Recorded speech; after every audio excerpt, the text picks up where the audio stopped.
Hello there, welcome along. This is Business Connections Live. Great to have your company as always. It is programme number 67 and a great show, very interesting show actually, with a very distinguished guest with us this evening who's going to give you some real insight when it comes to, well, the world of property, litigation around property as well. If you're a landlord, if you're a tenant, we're going to be giving you a few of the insights and some of the things maybe perhaps you should be considering.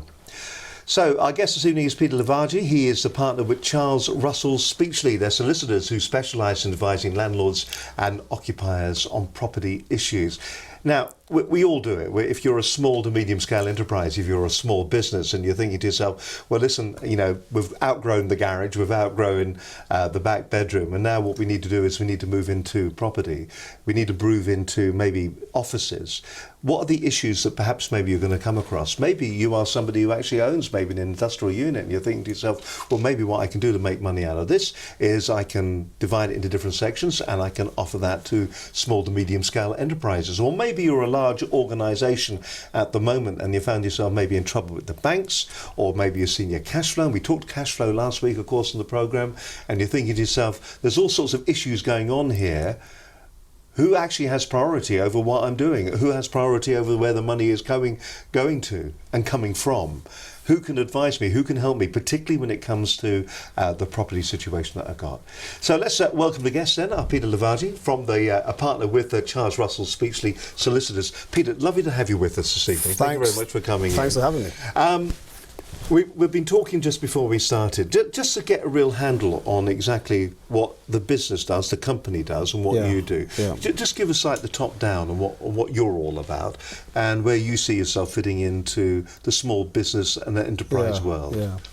Well, on one hand, we are one of the top 20 law firms in the country. So we're big, but I think that can be a bit misleading because, you know, we will deal, particularly my department actually, we will deal with some, you know, routine, small-scale litigation, but all the way up to, you know, litigation and cases where the value is 100 million or more. It's that range, and I find that really interesting. I find the range of work that my firm does to be really, really interesting. It really is. It's the diversity, isn't it, that we're talking about here, and it's the scale of things, because we were talking prior to going on air, we were sort of saying that it doesn't matter how big or how small the actual issue is going to be. That's right. And sometimes you find yourself one day, we were talking about service charges. One day you could be chasing service charges from tenants, and the next day you could be defending service charges under tenants who are saying, we don't think it's justifiable for another organisation. Absolutely. Does that sometimes cause you issues and problems? Not at all. I find it quite stimulating, actually, and it's strange that sometimes you hear arguments the other side raise, think, well, that's not a bad argument, and you bank it, because then somewhere down the line, when you're fighting on the other side of the same argument for different clients and different parties, you can use the arguments you've learnt from the other side. It's a learning process. It's always a learning process. How long have you been doing it for?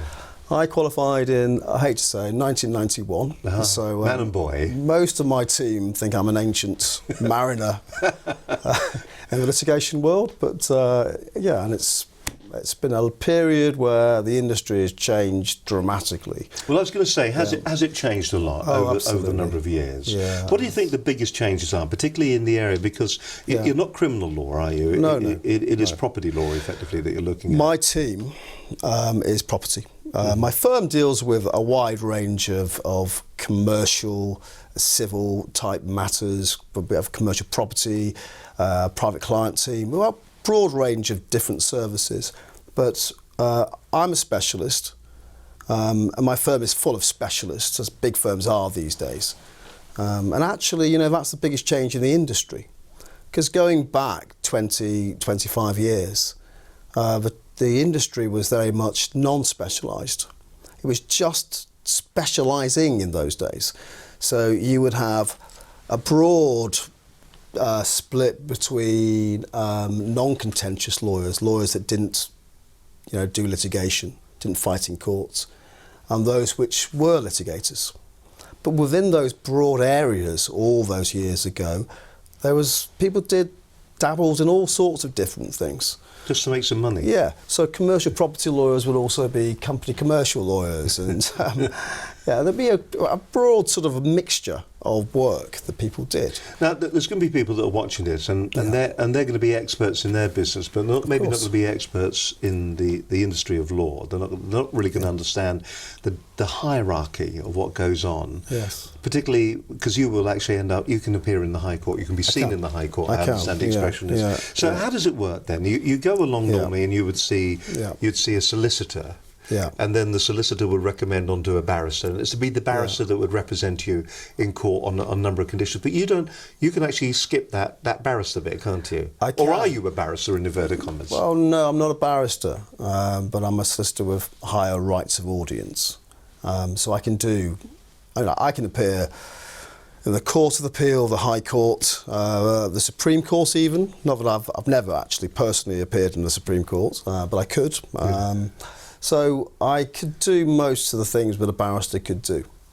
Now, going back to the changes of the industry, because that's really interesting, because in the old days, barristers were like consultants, like medical consultants. And your solicitor would be like a GP. So the solicitor could do a bit of everything. Yeah. But the barrister was the consultant. Would be the specialist, be the consultant. Yeah. Now, 20 years onwards, it's all changed because solicitors are now highly specialist. Most big firms, the solicitors within those firms are specialist solicitors. So we all specialise in a very sort of narrow area these days. And as a consequence of that, it's changed the relationship between solicitors and barristers. Solicitors in the old days would just gather information together, go and see the consultant, go and see counsel, the barrister, and present the case. And the barrister would often be the person to work out what the case really was about, what the merits of the case were, whether you're going to win or lose, and so on and so forth. Now we're specialists at the solicitor level. Barristers tend to be used primarily for end product. So in other words, okay, you know what your case is about. You know whether you're going to win your case or whether you're going to lose your case. But you need somebody actually to stand up in court and present the case and do that end product job. So it's no longer just the... So is it, and I know that we're, because we are going to talk about the whole area of tenancy and that, but is it the advocacy which is the skill then? Well, it's a skill. It's not the only skill. But I mean, if you can do the talk, can you get away with the walk? I think you need to be able to do both, or you need to have a team which can deliver on both fronts. Do you think it's made it more expensive then? Is it still for somebody who wants to litigate or actually go and do that? Has it made the whole process more expensive because everybody is now moved up a run on the ladder? You've got the solicitors who are specialists, so therefore because they're specialists they can demand more, and then you're going to a consultant who is a specialist, therefore he's going to ask more. So has it made the whole process more expensive? Specialisation, strangely, by itself can make things cheaper, strangely, because in a way the charges may go up because you are specialist and you can demand a higher price. However, because we're specialist, we get to the actual answer far quicker. So while you may be expensive on an hourly basis, it won't be that many hours. That's the point. You can use that, by the way, in your sales literature if you want to in the future. No, so for example, I've had clients say to me in a 5-minute telephone call where they've said, look, I've been recommended to you, can you help me about a particular case? And I spend 5 or 10 minutes on the telephone talking to them about their case. And once or twice I've had, just then, the client say, you know what, with my other solicitors, and they've used a barrister, it took them 3 months to say the same thing. That's specialisation.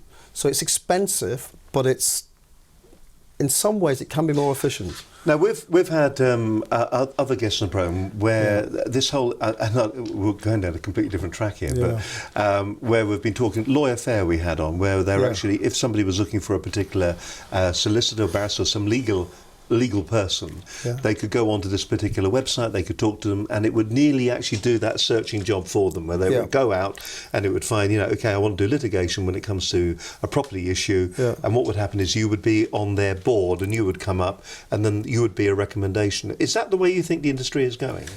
The industry is becoming more and more online, and that's for sure. So in terms of resources, law books and other types of resources one uses in the job, all those things are online, and they're also available to clients directly. Often, they can access information much more quickly and efficiently, of course, than they could ever do before. But actually, that can be very dangerous. A little bit of knowledge. It can be very, very dangerous. It's like when there's something wrong with you and you go to all the medical websites and you end up frightening yourself. That can be quite something. Can I tell you a quick story? Yeah, go on then. It's a good one. Well, it's, all right, a lady was referred to me. A lady was referred to me from Scotland. She had a case, and I thought it was a joke at first, because there was a big sort of media thing about her, and she's lost a Scottish castle as a consequence of not paying a parking fine. Absolutely. So what had happened, and it was absolutely So let's just get the story straight. She owned a castle. Yes. She hadn't paid a parking fine. And she ended up losing the castle. Yeah. So why did she end up losing the castle? And this is an absolutely true story. You could probably, I'm not going to tell you who it is, but you could with a bit of Google dexterity, you could probably find this. So what happened was, she didn't pay her parking fine. She thought she had a defence to the non-payment of the parking fine. So she contested it. And it went to the first level of court, and she lost. So she appealed. And meanwhile, the fines were going up, because if you don't pay, and also the court costs were added to the process. She appealed. She lost the appeal, and she appealed again, and she lost that appeal. So there were then bankruptcy. She still refused to pay. There were then bankruptcy proceedings brought against her. She contested the bankruptcy proceedings all the way, and there were lots of different appeals. And by the time you'd added up all these appeals, all these hearings, and the cost that she had to sell the castle to pay them. The castle went. Yeah. I can't believe that. Absolutely. That is frightening. Absolutely. Surely, at some stage along that, could be a very dangerous thing. This is the surely somewhere along that, maybe her legal counsel. She had no legal counsel. She was doing it herself. It was a complex story, and I can't give you all the detail. But you can Google it. There isn't a problem with that. You will find it online. Yeah. It was a well-known story, and we were just asked to advise right at the very end, when it was way too late, far too late to actually make any difference. And it was really trying to explain. And maybe, I suppose, there's a lesson there. Maybe there's a lesson there for you if you're going down that route at the moment. Maybe if you are talking to legal counsel, if you're talking to your solicitor, and you're in the process, maybe it's some form of litigation that's taking place. Maybe you're a tenant, maybe you're a landlord, and you're going down this whole litigation route. Is there a moment that you should even start? Is there a moment that you should maybe step back and go, good money after bad? Or am I talking to the right people to actually make certain that I am going to get this right and actually come out the other end of it in a good place? What we're going to talk about are just some of the core issues, the core things that people will come to you with, the kind of problems that they come up against, both as a landlord and also as a tenant. And then we'll also talk about some of the big issues that can actually affect you. There's been a lot of news recently in the newspapers and online concerning the banks and what they're doing as well when it comes to actually lending the money or taking the money away or restructuring your business. So we're going to be talking a little bit about that as well, because that too is something that maybe perhaps on this particular program we can actually help you with. So that's what we're talking about tonight. It's been interesting actually, even that little bit there. If you watch this part of the program in association with legal fare, or lawyer fare as it was. If you watched that programme as well, one of our previous Business Connections Live, a really nice correlation there. You get a little bit behind the business and about the way the businesses or the legal business is actually going, and how they can actually help you when it comes to finding an advocate, a barrister, solicitor, whatever that you're looking for your particular business. My guest this evening is Peter Levaggi. He's a partner with Charles Russell Speechlys, solicitors who specialise in advising landlords and occupiers. Now, that's what we're talking about this week. We're going to talk more about it in just a few moments' time. Let's look back on what we did on last week's program. We were talking all about cash flow. We had John Davies, he's the director of Just Cash Flow, talking to us about the importance of cash flow to your business.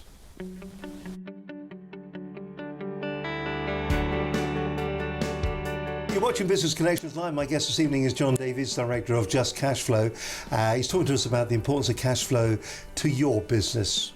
Okay, what we do is help companies who are what we call in the gap. So therefore, they're either trying to get somewhere, whether it's to raise much larger funding, or they're trying to complete on something, they want to bring in stock, but there is a gap. And there's a gap from where they are now and to where they want to be. What we look to do is help them fund that gap. A lot of people struggle with the difference between profit and loss and cash flow.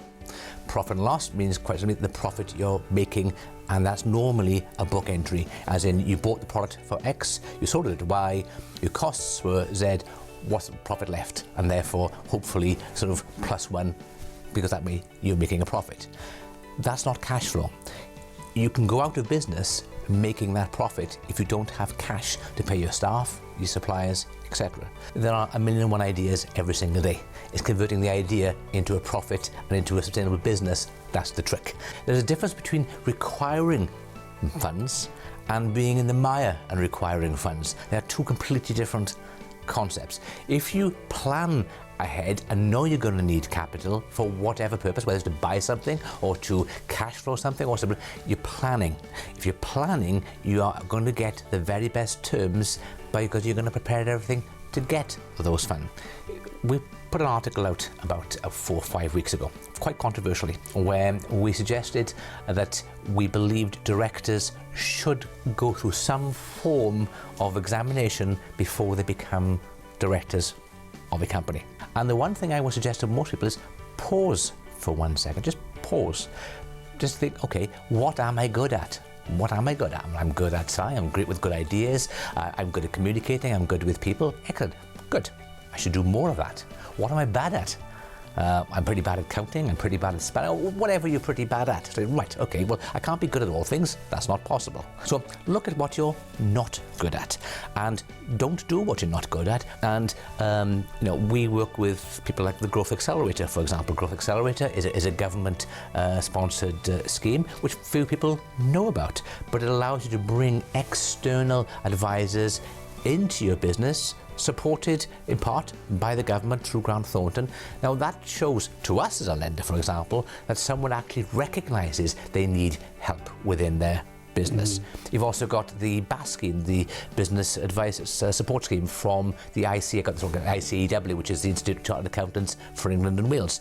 Now if you go onto their website, now they've got specialist advisors, so you're now talking to an accountant about your money and your business in advance of what you're doing, not historical. Very often you go to your accountant when it's all too late and you can do very little about that, as opposed to sitting down and planning it to begin with. So first piece of real advice about cash flow and anything else is understand it. Now you can read about it online, but find someone who does understand it and talk to them. Most of our customers have a story to tell. The story to tell is either the newness of the business, the changing direction of the business, the fact that they may have fallen at issues, or now they already have a facility with a bank, but they want to go back and tell them they want further funding to grow the business. They may be invoicing, discounting their invoices right now, and again, because of whatever reason, they can't raise any further funds from that. There's a whole plethora of reasons, but for us, what we're looking at very, very quickly is who's running this business. So good evening, so it's John Davies of Just Cash Flow PLC. I am the marketing director of the company, and therefore my job is to make sure people understand what we do and why we do it. If you are a company in the UK, you are looking to grow the business or feel you can grow the business then you should talk to us. If you're looking for funding, we always recommend, if you can, don't borrow. But the reality is, if you do need to borrow, perhaps try your bank first, because that would be your better way of doing it. You may decide perhaps crowdfunding or peer-to-peer lending is the way forward for yourself. Terrific, but that takes time. Perhaps you may want to talk to us in the meantime to fund you and to particularly get to that position. What is good for you then is that if you are working with us, we'll actually provide you with a referral or recommendation. Remember the good old days of a testimonial for your bank manager? And that's what we provide to your possible new lender as well. We are very keen to support proper businesses. We're very keen to provide entrepreneurs within the UK, but it's entrepreneurs with a solid business platform, not people who are just wishfully thinking they've got a good idea and therefore people will send them loads of money for doing that. We like good old-fashioned businesses, engineering companies, people who are employing people responsibly and looking to be part of their community, because that's where ultimately the growth will come from within the UK. And if we can be part of that, then we've done our job and we'll do our best to do that. So thank you for listening.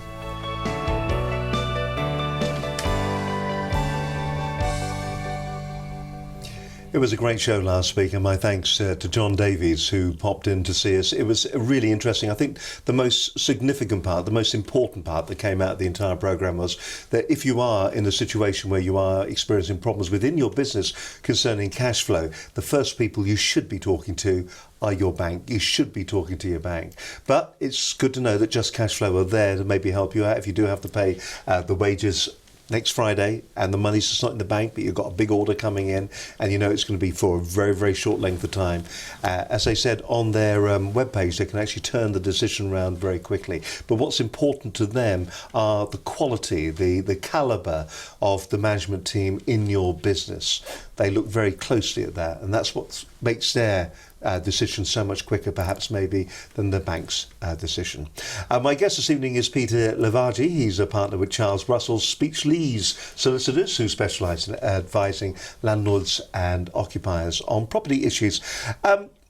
Peter, what for the tenants? I mean, we're tenants where we are here, but for tenants, what's the most regular request or the most popular litigation that you find yourself that people coming up with when they're coming to see you? What are the more common ones? There's a range of different problems tenants have. I mean, partly tenants these days want the flexibility of being able to vacate a premises, strangely, because, you know, actually there's an interesting statistic. When I qualified in 1991, the average length of a commercial lease was in excess of 20 years. Crikey. And actually, longer leases used to be more expensive because that's what tenants wanted. They wanted security for a long period of time. Now the average length of a commercial lease is 5 years. And actually, tenants sometimes want the ability to end their lease before the 5 years is up. Is that because businesses are in many instances are growing so quickly, so therefore they want the flexibility of being able to go to bigger premises? I mean, business seems to be a lot more dynamic these days, doesn't it? Yeah. It seems to be, you know, more proactive. We're here today. Yeah. Do you know what? We need more space. Let's move somewhere else. Yeah, dynamic, but also I might use the word volatile. All right. Because businesses fail. And also, but you're right, I mean, it's both ways. So there's an awful lot of churn in the market. Businesses start up, or business may expand into a different property. But then that might not work out. And there isn't the confidence per se to say, I'm going to take a 10-year position there or a 20-year position there. It's more about, well, let's see how it goes.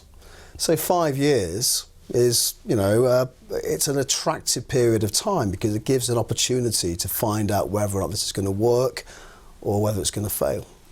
So those shorter leases now are actually more expensive. If you had a longer lease, probably that pushes the rent down, but also increases the risk because you are committed. Yeah, you're committed for I mean, a long we've period heard of time. stories about organisations who have found themselves in a situation, perhaps maybe they've lost business or circumstances have changed, they've gone back to their landlords, and the landlords have been intransigent when it comes to actually modifying or changing the lease to allow the flexibility that the business needs to survive. Yeah. And it seems very short-sighted in many cases that a landlord should actually behave like that. Yeah. So do you then litigate on behalf of, shall we say, the tenant in that particular case? Often on behalf of the tenant, sometimes on behalf of the landlord. So one of the things which has caused an awful lot of media coverage in the last few years has been break clauses. Now, break clauses are a condition within the lease which allows the tenant, could be the other way around actually, but typically the tenant can bring the lease to an end. Maybe there's a break after 2 years or 3 years, or maybe if it's a 10-year lease, there's a break on 5 years. And tenants often assume that they're easy to operate. I've got the right to break, it's there in black and white in my lease, this is what it says, this is what I can do. But actually, that's not quite the way it works, because going back a few years, break clauses used to be very conditional. And one of the conditions used to be that to operate the break, the tenant, this is the express term of the lease, the tenant had to have complied with all of its obligations in the lease. Now, unfortunately, and one of those obligations would be you cannot break the lease. Well, not quite as bad as that, but almost, because one of the obligations would be you have to keep the premises in good repair. Yes. So the argument would be, let's say there is a broken, take an extreme example. Let's say there's a broken window pane. Or in one of my cases, there was going back years ago, we were acting for the landlord in that case. It was one of the governing bodies for rugby league, let's put it that way, who was the tenant. They failed to pay something like, their rent was several £100,000 a year. They failed to pay a sum of about £1,000 from memory. So there's a very small amount of money proportionate to their liability. And it was a service charge, and they just failed to pay it. It'd fallen off the radar. That then invalidated their attempt to exercise their break clause. So thinking they were going to exit I think it was something like a 15-year lease, exit at year 7, walk away from that particular tenancy, and they didn't need the property anymore. No, they were stuck there for another 8 years. Really? Paying them the rent, paying all those for a property that was not suitable anymore. Not suitable, not required, they didn't need, still liable. So what's your advice then to the tenant? Do you find that a lot of tenants will sleepwalk into a contract? They will sign on the dotted line without taking or seeing the consequences? There are some clauses which really need proper attention. The break clause is one of those examples, because landlord will offer a break, very attractive because it gives flexibility. But if the break is conditional, then it doesn't work. Let me tell you about the example which kind of dominated talk in my industry for months and months and months. In one particular case, so one of these clauses, it wasn't completely conditional, but the condition was you must pay the rent. Right? Yep, I can see that. Yeah, it seems very reasonable. Now, it turned out that there had been a late payment of rent. The rent had been paid completely up to date at the end of the break. But it turned out that there had been a non-payment or a late payment some 2 years earlier, but it had been rectified and the rent had been brought up to date. Now, strictly under the terms of the lease, it was the case that this tenant should have paid interest on the late rent. The interest had never been demanded. It was only a few quid. It was, can't remember off the top of my head, but we're talking tens of pounds, not hundreds of pounds. It was, I think, less than £100, something like 25 quid. Non-payment of interest. That non-payment of interest was held to be a non-payment of rent because the interest had been reserved as rent, and the break failed.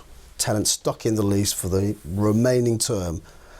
Once again, property no longer wanted, just because of the way the break clause was drafted. So there are people watching this right now that are reaching for their tenant's agreement and going to the break clause even as we speak. That is a frightening situation. Now, but in general law, if I'm correct, in general law, if that ever gets in front of a judge, in consumer law or whatever, isn't there where you have like the terms where they're reasonable to the consumer or whatever, and there's a kind of bit of protection there.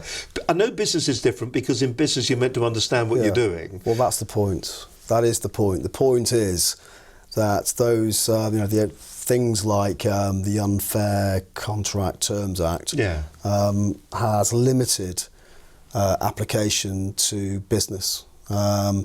And it's generally not possible to argue reasonableness. It's about definition. It's about what do these clauses mean, and it's interpretation.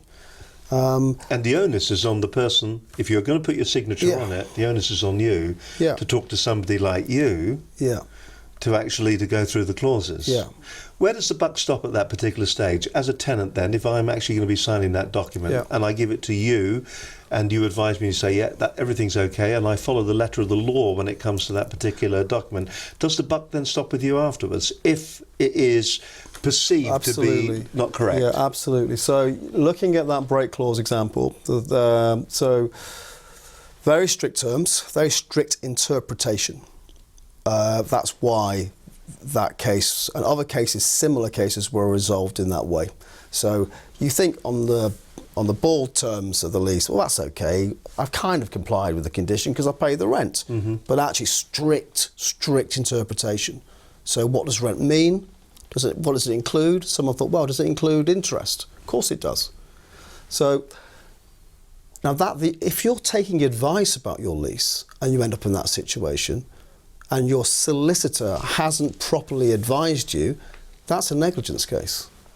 All right, so that's break clauses. You're terrified it's all about break clauses. Good. What are the other more common ones that you come across? So you've got break clauses, what else?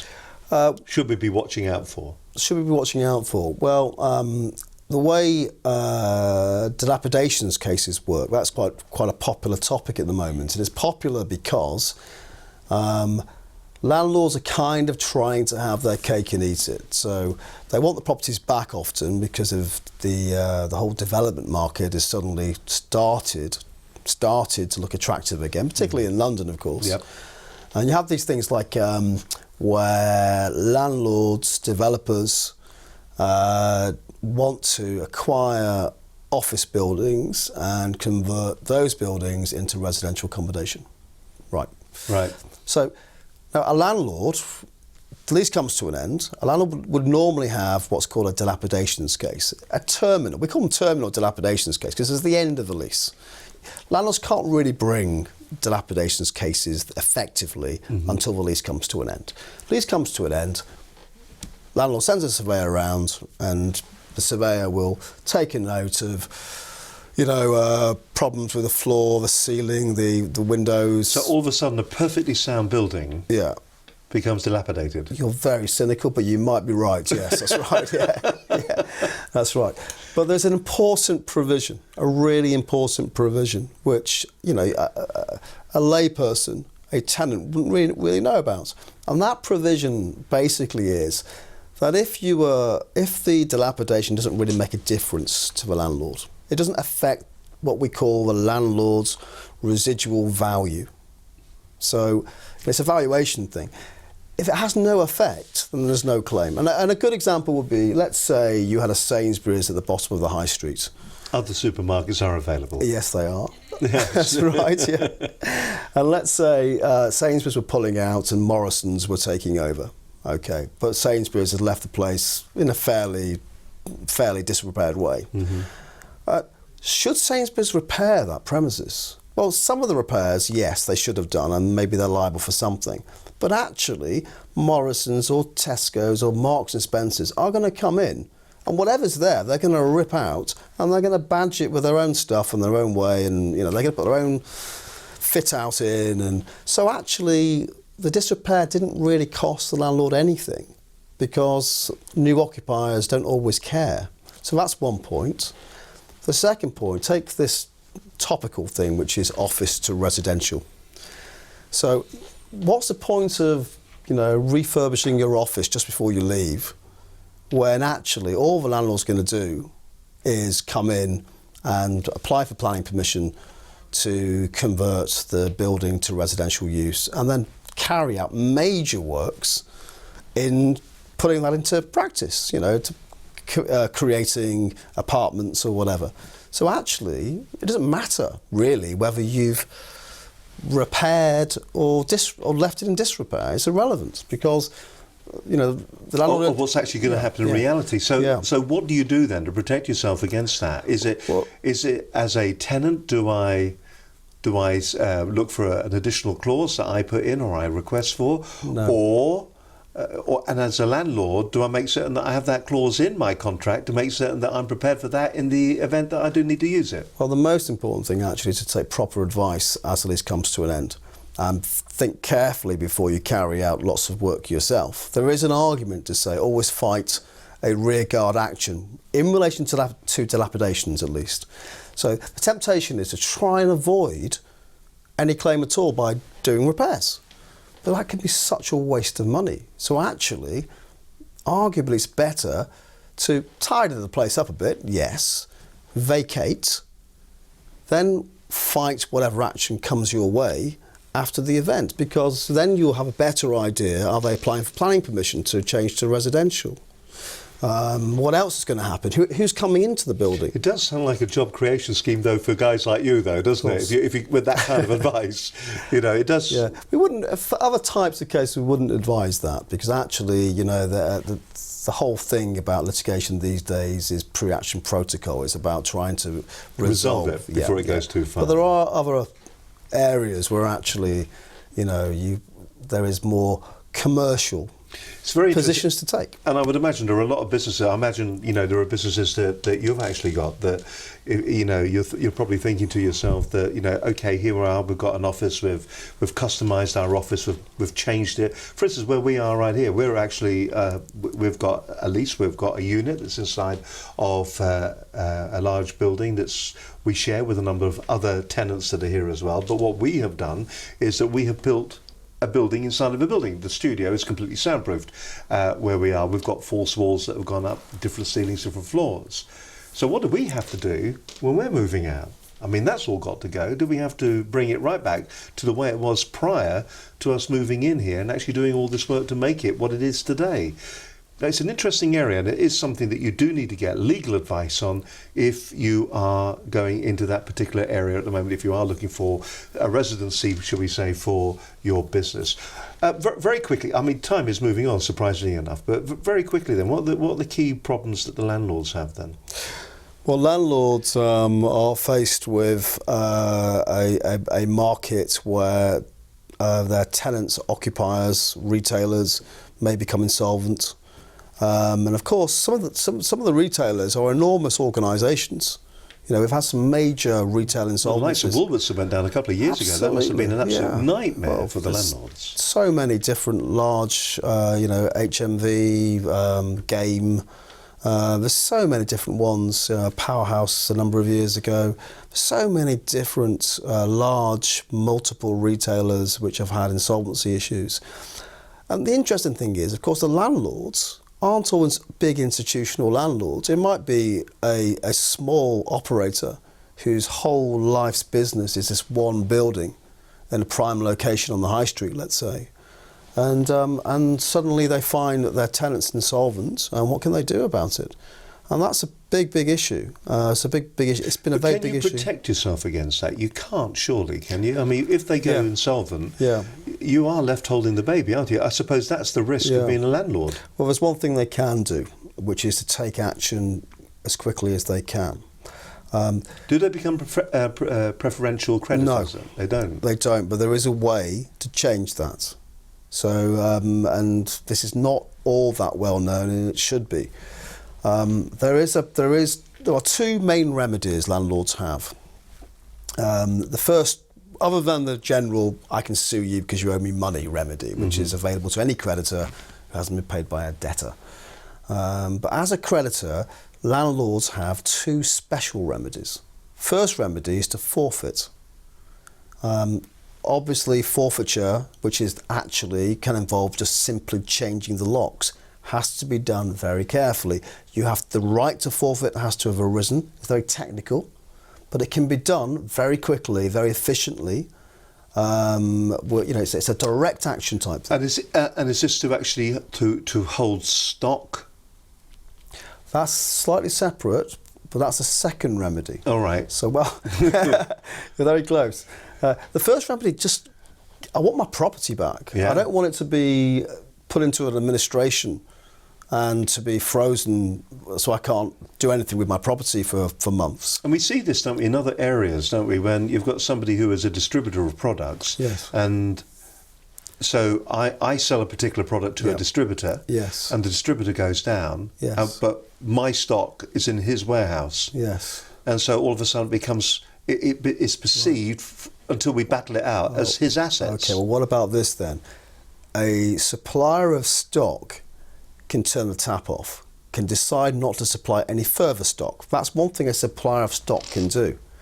A supplier of accommodation, so landlords don't supply stock, they supply accommodation. And they can't just turn the tap off. They can't always, once a company goes into administration, the landlord is stopped from taking any action, which is why speed, it's all about speed. Because you can't turn the tap off quite as easily if you're a landlord. You can't. For a landlord, turning the tap off means forfeiting. It means terminating the lease, locking the tenant out, to be blunt. That's how it works. But you can't do that if the company's, once the company goes into administration, you can't do it without the court's consent or the administrator's consent. Now that can be very problematic. And time-consuming. And time-consuming. But if you manage to, if you have the right and manage to terminate that lease before the administration commences, it sticks. So speed is everything for landlords. And can I just very quickly talk about commercial rent arrears recovery? Very quickly. Because you touched upon that. Yeah. That's where the second remedy, you don't take the property back, but you send a bailiff in. We now call them enforcement agents, and they seize all the assets on site. It's a very effective remedy. And actually, if you move quickly and start this process before an insolvency, it has a binding effect on the insolvency. It makes you a preferred creditor. Oh, right. So that's important. So Speed. It's all about speed. It's all about speed. And, those two pieces of advice in their own right, it's well worth actually jotting that down. So all of a sudden now you've got maybe a shield and a sword to actually start protecting yourself if you are a tenant or you are a landlord. If you are watching this for the first time, lovely to have your company. I mean, every week we do a live programme, Business Connections Live. It's lovely to have you with us. We're live right now. It's a Wednesday night. We kicked off at 6 o'clock and we're here. But you can watch the programmes all the way through the week. You can be notified as well when the programmes come out simply by subscribing if you're watching on YouTube to this small little logo that is sitting up here in the corner of the screen right now. You can watch us on iTunes. If you're one of the few in the UK, it's big in America. If you've got Roku, hello to all the American audience and the Asian audience as well. If you've got Roku, you can watch it on Roku. And the iTunes is just growing and growing and growing. The number of people that are subscribing and downloading the program to actually have it on the train when they're heading into the office, and they can actually listen and watch on their smartphones, on their tablets, the different programs. Every week we're here. We're program number 67. Tonight we're talking a little bit about if you're a landlord, if you're a tenant, and with me my guest is Peter Levaggi. He's a partner with Charles Russell Speechlys, solicitors who specialise in advising landlords and occupiers on property issues. Now, we do ask you, it's the one thing we ask you to do, and that's to subscribe to the channel. As I said, you press the button that's just here, and the reasons to subscribe, well, let's give you a couple. If you're a business owner and you need advice on how to make your business more successful, then Business Connections Live TV is just for you. Our leading industry experts cut out the guesswork for growing businesses. How to use social media, what to expect from your accountant, web design, SEO, and so much more. Business Connections Live TV is here to give you the motivation you need to succeed. How you doing? My name's Brad Burton. I'm the motivational speaker that everyone's talking about right now, and I'm on Business Connections Live. What a show. What a show. People, do check it out. If you're struggling with Facebook and LinkedIn, Most people that I meet are on LinkedIn. Virtually, there's 14.5 million people just in the UK. I think the figures currently are 238 million people worldwide. But I would say that most of them don't really understand how to use it. How to present your ideas more effectively. Hello, I'm Philip Skinner, Shaw Walker Lees. A brilliant way to get message across. I'm actually thinking that we might switch away from our quarterly newsletter to do a video and get it sent through to staff and clients. to generating leads and finding new business. Hi, I'm Jim McLaughlin, Managing Director of business development company Axial, and I'd just like to say what a pleasure it's been to have the opportunity to appear on Business Connections Live. Subscribe and be part of the Business Connections Live TV online community for free. Business Connections Live TV every Wednesday, 6 p.m. GMT, or catch up on the Business Connections Live TV YouTube channel. Make certain your business is connected with Business Connections Live TV. And we would like you to subscribe to the channel. It really is very, very easy. Just subscribe away. That'd be fabulous. By the way, some of the news that's coming along, we've got 4 Networking. We're going to be doing a regular programme for them. That's going to be kicking off. I think that's going to be next month now. We kind of delayed it for around about 8 weeks or so. But that's going to 18th of February. I've just been whispered in my ear. 18th of Feb is when we're going to be kicking off with that particular programme.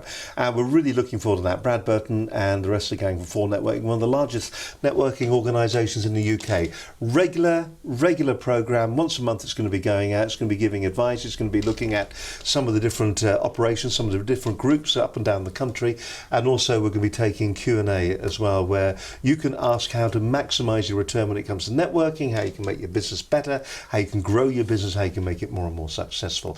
And if you're thinking to yourself, well, how did 4 Networking go about getting a programme just for themselves? They asked. We put together a package, and you can do exactly the same for your business. If you're looking for a program for your organisation, it doesn't have to be an hour like this one. It can be 10 minutes, it can be 15 minutes, but it allows you the opportunity on a regular basis, unlike a newsletter where people don't engage with your audience. With this, you've actually got a conversation. You've got questions being asked. I act as the viewer. I am you. I ask, hopefully, the questions that you want to be asked.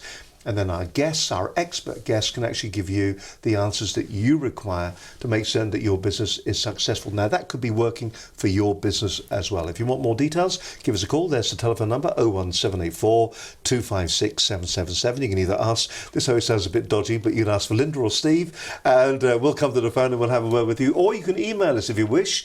And the email address is Business Connections Live studio at businessconnectionslive.com, or you can go to the website as well. This the mind's going. So there you are. It's as simple and as straightforward as that. So do get in touch with us. And if you enjoy the show and there's questions that you'd like answered, or you'd maybe like particular subjects or topics to be covered, then let us know as well. Simply, you can follow us on Twitter. We're all over the place on social media. It is Business Connections Live. My guest this evening is Peter Levaggi. He's the partner with Charles Russell Speechlys Solicitors. If you want to find their website, by the way, here it is. It says, combining specialists. The Charles Russell Speechlys is a law firm headquartered in London with offices in the UK, Europe and the Middle East. Their aim is to be the leading English law firm combining specialist business law and private wealth advice internationally. Transactional, regulatory, advisory, litigation, dispute resolution and a whole host of other services are provided. It's a very comprehensive website. Offices in Guildford and also in London as well. One of the largest. They've just joined together. I think it was Charles Russell and Speechlys, wasn't it? It was. And that's become Charles Russell Speechlys. They put an S on the end of it. They're all together, and they are a big organisation. They hold events. They do training. They do a whole host of different things. And if you want to find out more about them, simply go to their website. We've been talking, I suppose, about the smaller end of the business that you're in, the landlords, and actually the small end. You're talking about supermarkets, so we're talking about big money here. Yeah. So, but it's landlords, tenants, the same principles kind of apply, but you just scale them up. Yeah. Who are the other people that are in this loop at the moment that your industry is talking about? Is it? I heard rumours it may well be the banks. Well, the banks have caused an awful lot of work for particularly my department. You must be pleased about that. Well, yes, yeah. Let's be honest about this. It's a particular type of problem which has arisen in the property industry in particular, but also it applies to small businesses, medium-sized businesses, and actually some very large businesses. And it's the problem of interest rate hedging products. Now, what does that mean to Joe Public? What does that mean to me and Joe Public? Right. What's that all about? Actually, that's the whole point, because it didn't mean an awful lot to an awful lot of people for a long time. So, in around 2002, the banks decided that it was in the best interest of their customers to sell them very complicated interest rate protection products. So it's a bit like at the very simple end of this. It was a fixed rate mortgage. Well, what's wrong with that, you might say? You know how much you're going to be spending each month, regular payments. You know where you are. Absolutely, and you know your interest rate's never going to go above a certain level. So far so good.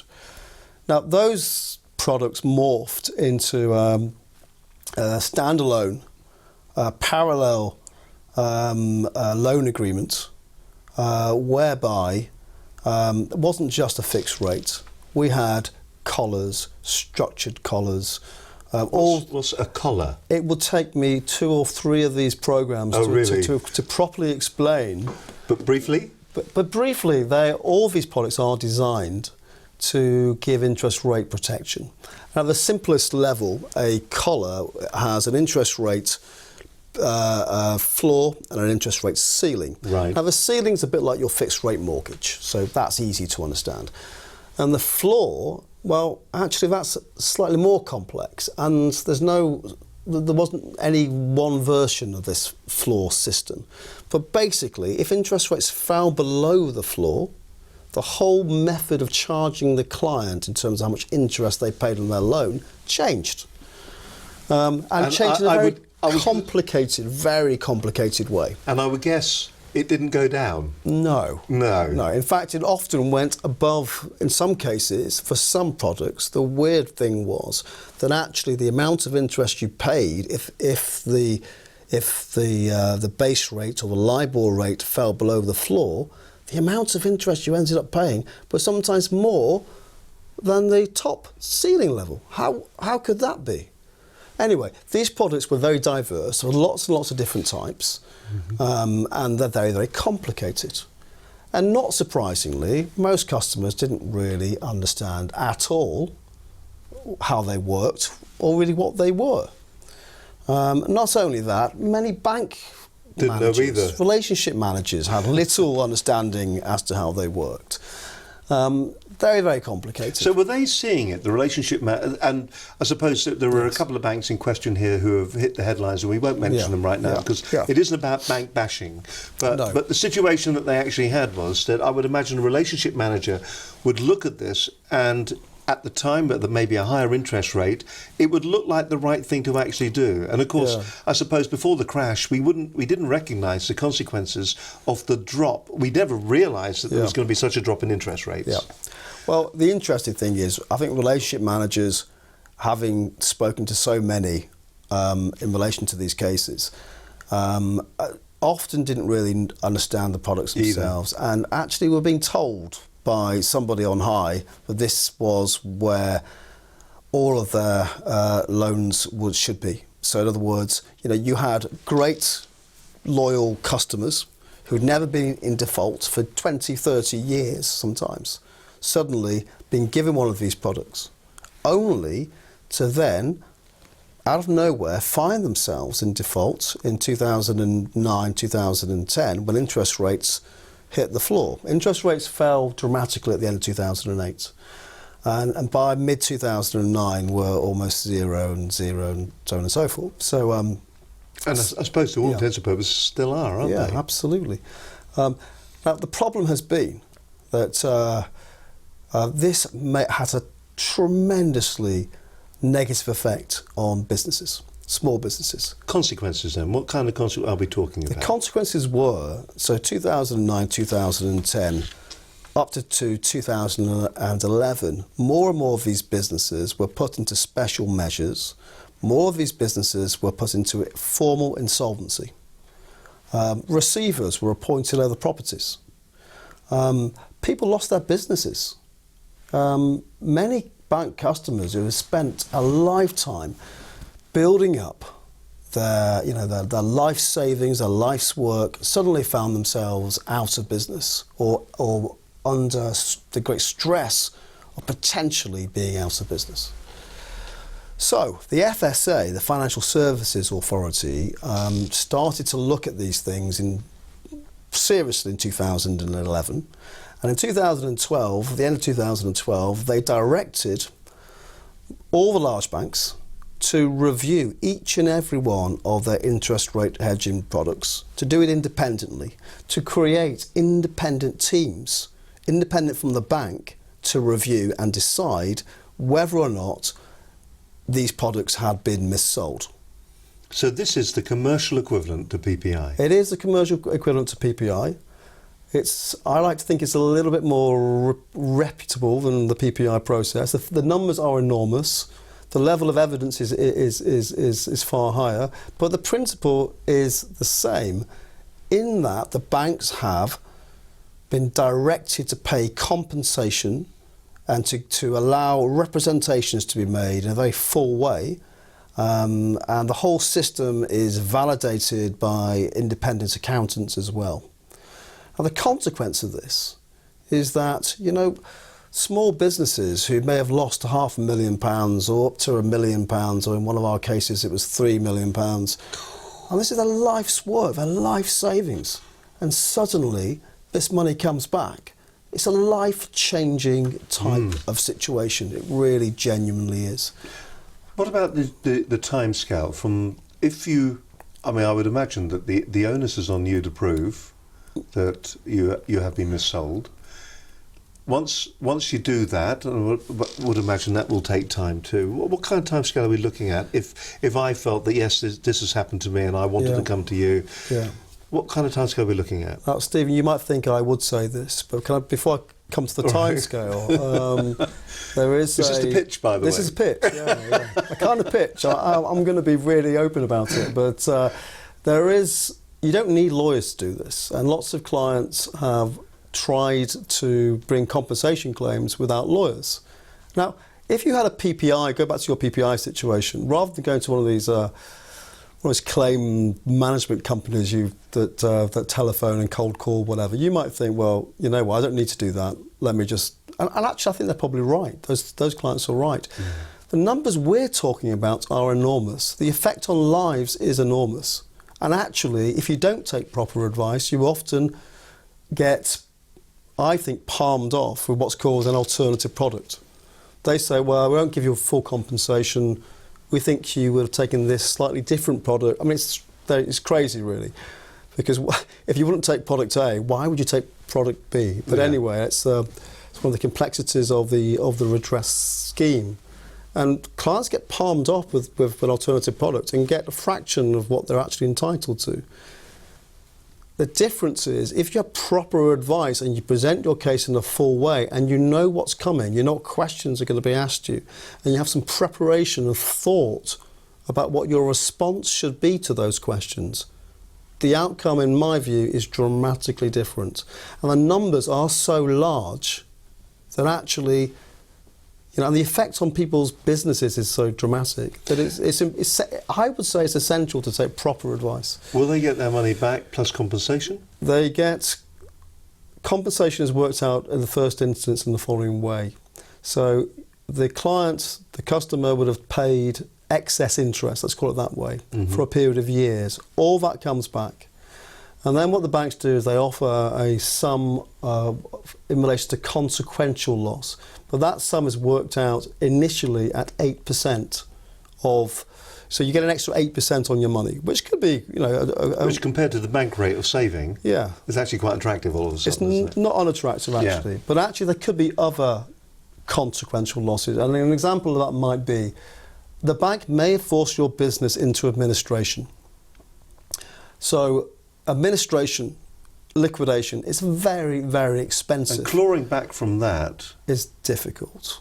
If not impossible. Yeah, but those those types of situation create large potential consequential loss claims. So, these are clients, bank customers that have genuinely lost everything. But if that loss was caused, and it was foreseeable, and it was caused by the bank's product, by the fact that this thing was wrongfully sold, and that's been demonstrated and proved, then all those consequential losses, all the costs of the administration, the costs of the liquidation, are potentially claimable. So the client should be put back in the position as if the product had never been sold at all. So the route then to success is to make certain, and while it's not other solicitors are available, but of course, you need to take expert advice on this, because to get it right, the return could be life-changing, as you keep saying. Absolutely, yeah, absolutely. Well, I'll tell you, it's been fascinating. I mean, that's an hour. Gone, just like that. Right, and we've talked really, I suppose, about half a dozen topics. Yeah. But I think what's important about that, hopefully we're giving you a bit of an insight, a few things maybe to consider. And I think you can see that, Peter and his business, very knowledgeable about what they're talking about. Should you be talking to Peter? Maybe he's right for you. Maybe you should get in touch with him. The whole idea of the program is never ever to pitch a business to you. The whole idea is to pitch the ideas to you so that you can go away and you can make up your own mind. But I can honestly say that, when we're talking about break clauses, did you know that? Did you realise that? When it comes to actually recovering your money, if you're a landlord and your tenant goes into liquidation, did you know that was maybe some of the actions that you should do? And have you? I mean, it's been in the news, what the banks, with these, where they've been hedging forward the interest rate, that's been in the news. There's been, there was one example that I remember where it was a restaurant and they did exactly that, and it was a very successful restaurant. It was making loads of money. The trouble is that all of a sudden the interest rates dropped. They couldn't afford the repayments on this particular loan, and that's it. It was the end of the restaurant. Now, how do you what you're losing, it's not just bricks and mortar, it's not just your business, but you're losing, your reputation, you're losing the goodwill of your clients, all those kind of things. You do need to take professional advice, and you need to talk to somebody that can give you, or at least a team of people that can give you that kind of advice. Once again, Charles Russell Speechlys, they're the solicitors. Just very quickly, their website, once again, I'll give you their web address if you want to find out more. I'll just find out, there it is. It's charlesrussellspeechlys.com. There's the web address sitting at the top. Just simply go there, and my guest this evening has been Peter Levaggi. He's a partner with them. Fantastic. What we always do, Peter, at the end of a show, and I hope you've enjoyed it. I really enjoyed it. So thank you very much for having me. It's been a really nice conversation and very interesting. I felt we could have talked for hours. Yes. I feel you could talk for hours. People say that.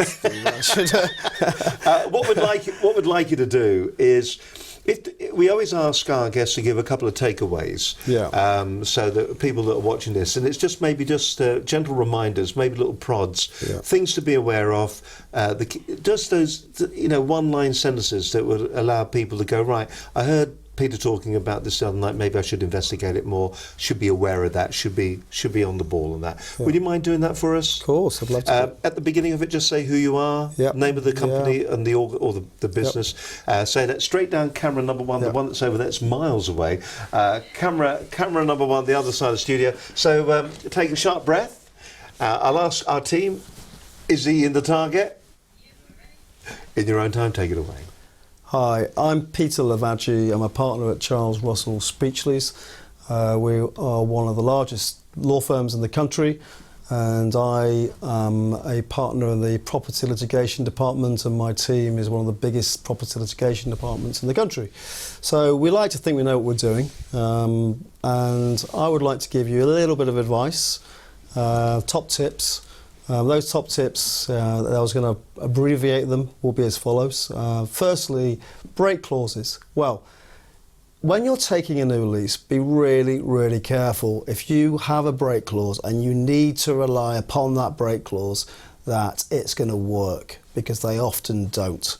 They don't because of small technical issues, and it's very, very easy to get wrong. So make sure your break clause is properly drafted and it actually works. Another point is where you're a landlord. Those landlords, small landlords, big landlords out there. If you have a tenant, a retail tenant that might be facing solvency issues, act quickly, get in quickly. You might want to consider forfeiture. You might want to consider sending in an enforcement agent to exercise what is now called commercial rent arrears recovery. So get in quickly, and that's absolutely essential. I think the final point is this whole business of interest rate hedging products and other types of financial instrument that a bank may have sold to a small business, and that probably includes every propco, every property company just about in the country, if not every, certainly a large majority of them. If you have a claim and the bank may have contacted you to alert you to the fact that you have a claim, take that claim quite seriously and take advice. Be hesitant about giving the bank information of any kind before you take advice. It's actually important to make sure you provide the right information presented in the right way. It makes a very serious difference.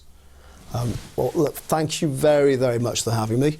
It's been our pleasure. And thank you very much indeed. I mean, really interesting and important advice to actually have there. And that wraps up this particular programme. A couple of things I have to apologise about. Well, the first thing is this sticky up piece of hair here. It just would not lie down, and it just doesn't want to lie down. Let me tell you who's coming up on the show over the next couple of weeks. On next week's show, our guest is Matthew Parfrey from the franchise show, which takes place at Excel on the 20th of February, 20th and 21st. Franchise show. We're going to be there, actually. We're going to be streaming live from the entire show. We're really looking forward to that. And if you want to find out more details, just go to thefranchiseshow.com. Franchise shows, Excel, 20th, 21st of Feb. All sorts of things there. If you are thinking about getting into the whole world of franchises, there's a whole host of different speakers. It's interesting to see Ben Kent. He's been on the programme before as well. There's going to be people there that will give you the advice that you need if you are thinking about starting a business and you feel that the simplest way to start up is a franchise. That's where you need to be going. They're the people. There's going to be funding's going to be there. People how to do sales technique. The different products are going to be there. The different franchises are going to be there as well. So we're looking forward to that. Franchise shows, and we're going to be there as well. If you can't make it to the show, you can watch online the entire 2 days. We'll be talking to the keynote speakers who are going to be there as well. So that's going to be taking place at the 20th and the 21st. On the 28th of January, we're going to be talking to Josh Pearce of My PT Plan. Now, a young man who is so entrepreneurial, absolutely fantastic. He is the first bespoke online fitness program in the UK. That's what he's operating. You can get yourself in good shape for 2015. But the bloke is amazing. He started several businesses, already making a fortune, very, very entrepreneurial. We met him for the first time at the business show at Olympia at the end of last year. The bloke is just absolutely amazing. So that's Josh Pearce. Going to give you some good advice if you're an entrepreneur, a solopreneur, or maybe you're starting a business and you just need to know how to really motivate yourself and to get the business going. And a product that we use on a regular basis, Hootsuite. We've got Dan Spicer from Hootsuite. He's going to be joining us on the programme on the 11th of Feb. So we've got some really great shows lined up for you over the next couple of weeks. And that practically wraps up. Don't forget, if you want more details about having a show like this one for yourself, then do get in touch with us. But by the way, there's a website, email address, see how good they are, telephone number. It's like magic, isn't it? Listen. That wraps it up for us for this evening. Thank you very much for your company. My thanks once again to you, Peter, for coming in. It's been a fascinating night. We had a whole list of things we were going to talk about, and we got through just a couple of them, but each one of them was a real insight. If people want to find out more details about you, simply go to the website. And if they've got an issue when it comes to being either a tenant or being a landlord and they want it resolved, no matter where they are in the situation at the moment, talk to you and your team. Yeah, absolutely. We act for small operators all the way up to enormous operators. You know, we have a very broad-based practice. So don't think you're too small for us. but also don't think you're too big for us because we are one of the biggest firms. So there you go. It's as simple and as straightforward as that. And that wraps it up from me, Steve Hunter. Thank you very much indeed for your company this evening. We do it all again next week, next Wednesday night, live at 6. Don't forget you can watch all the programmes on catch up on our website at businessconnectionslive.com. But from all the team here this evening, and to Katie and Gordon and Linda, we'll see you next week. Bye for now. Bye-bye.